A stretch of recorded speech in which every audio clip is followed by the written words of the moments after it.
ರಯಾನ್, ನಾನು 6ನೇ ತರಗತಿಯ ವಿದ್ಯಾರ್ಥಿ. ಇಂದು ಆಗಸ್ಟ್ 15 ನಾವೆಲ್ಲ 78ರಂದು ಸ್ವಾತಂತ್ರ್ಯ ದಿನಾಚರಣೆಯನ್ನು ಆಚರಿಸುತ್ತೇವೆ.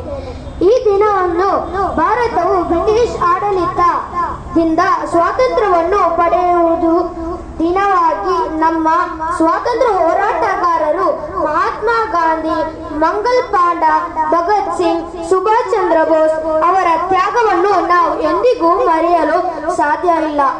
ನಾವು ಸ್ವಾತಂತ್ರ್ಯ ಹೋರಾಟಗಾರರ ಸ್ವಾತಂತ್ರ್ಯಕ್ಕಾಗಿ ಹೋರಾಡಿದರು. ಇದು ನಮಗೆ ಸ್ವಾತಂತ್ರ್ಯಕ್ಕೆ ಹೋರಾಡಿದ ಹೋರಾಟಗಾರರ ತ್ಯಾಗವನ್ನು ನೆನಪಿಸುತ್ತೇನೆ. ಇಂದು ದೇಶಾದ್ಯಂತ ರಾಷ್ಟ್ರಧ್ವಜ ಹಾರಿಸಿ ರಾಷ್ಟ್ರಗೀತೆ ಹಾಡಲಾಗುತ್ತದೆ.